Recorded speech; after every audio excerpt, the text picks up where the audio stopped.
রাখা ওয়াজিব। নবী করিম সাল্লাল্লাহু আলাইহি ওয়াসাল্লাম বলেছেন, কাসফুশ শারিব ওয়া আফুল লুহা ওয়া খালিফুল ইয়াহুদ, তোমরা মুখকে খাটো করো, দাড়িকে লম্বা করো, ইহুদিদের বিরোধিতা করো। চার মাযহাব অনুযায়ী এক মুষ্টি দাড়ি রাখা ওয়াজিব। সাহাবায়ে কেরামের আমল দ্বারা প্রমাণিত। যেহেতু দাড়ির প্রামাণিকতা নিয়ে আমি আলোচনা করব না, এজন্য আমি সংক্ষিপ্তভাবে আলোচনা করে এগিয়ে যাচ্ছি। ইসলামে এক মুষ্টি দাড়ি রাখা প্রত্যেক মুসলমান ফরজের জন্য ওয়াজিব। কেউ যদি এক মুষ্টি দাড়ি কেটে ফেলে, ওয়াজিব তরফ করার গুনাহ তার আমলনামায় লেখা হতে থাকবে। এবার বলেন, আমাদের দেশে এমন বৈষম্য আছে কি না যে দাড়ি রাখার কারণে পুলিশের চাকরি হয় নাই? আছে না নাই? দাড়ি রাখার কারণে বিভিন্ন প্রতিষ্ঠানে চাকরি হয় নাই? আছে না নাই? বৈষম্য বিরোধী আন্দোলন শুধু আওয়ামী লীগের বিরুদ্ধে হয় নাই, ইসলামের বিরুদ্ধে যারা বৈষম্যের ষড়যন্ত্র করেছেন, আপনারা সতর্ক হয়ে যান। ইসলামের বিরুদ্ধে যারা ষড়যন্ত্র করবে, শেখ হাসিনা আমাদের ভারতীয় জায়গা পাবে না বাংলাদেশে।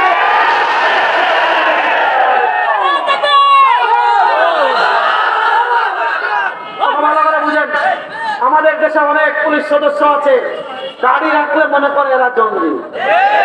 আছে না নাই? এই দেশ কি আপনার বাবা? এই দেশ কি আপনার দাদা? দাড়ি আমাদের ধর্মীয় অধিকার, শুধু অধিকার না, ধর্মীয় অকাট্য বিধান। এই অকাট্য বিধানে বাংলাদেশে আর যদি কেউ হাত তুলতে চায়, পিঠের ছাপাটা ফেলাই ইনশাআল্লাহ। সব ধরনের বৈষম্য এই দেশ থেকে দূর করতে হবে ইনশাআল্লাহ।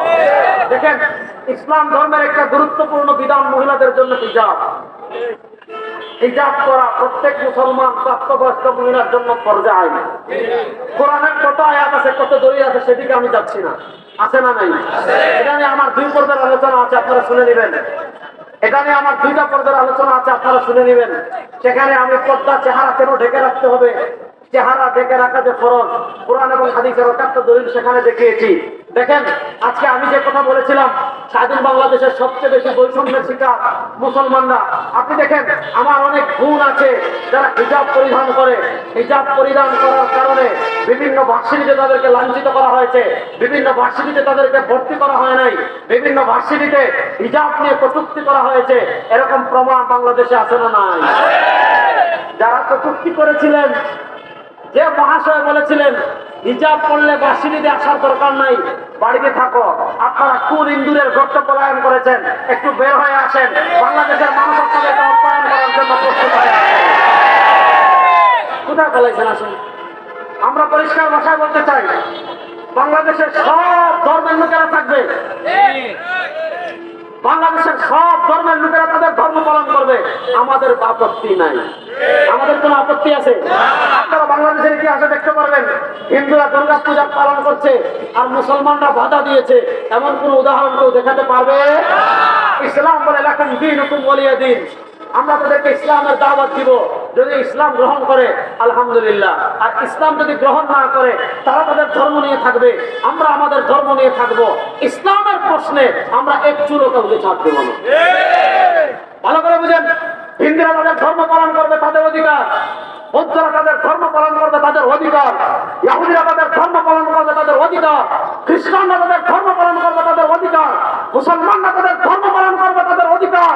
হিজাবের বিরুদ্ধে কোন জিহ্বা যদি আর বাংলাদেশে কথা বলে, এই দেশের মুসলমান সেই জিহ্বা ছেড়ে ফেলবে ইনশাআল্লাহ। ইনশাআল্লাহ।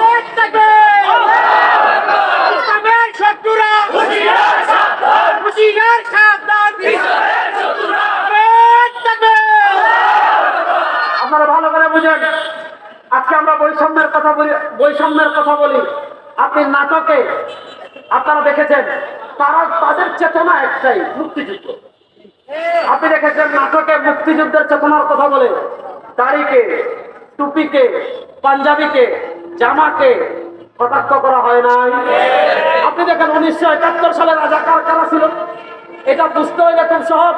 আপনি দেখেন 2024 সালে কারা দেশের বিরুদ্ধে অবস্থান নিয়েছে, কারা মাতৃভূমির বিরুদ্ধে অবস্থান নিয়েছে। 2024 সালে যারা রাজাকার, এদের বার্তা দ্বারা 1971 সালের রাজাকার।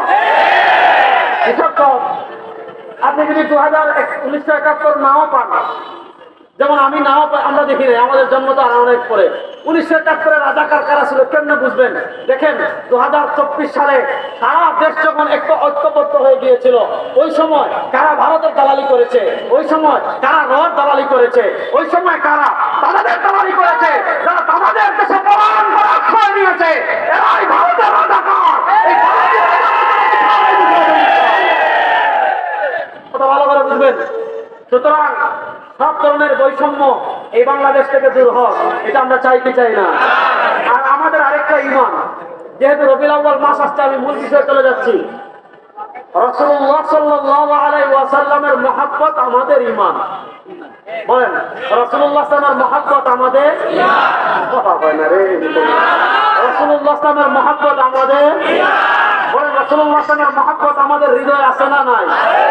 রাসূলুল্লাহ সাল্লাল্লাহু আজমত আমাদের হৃদয়ে আছে না নাই? আমাদের নবী করিম সাল্লাল্লাহু আলাইহি ওয়াসাল্লামকে আমরা শুধু ভালোবাসি, ব্যাপারটা এমন না।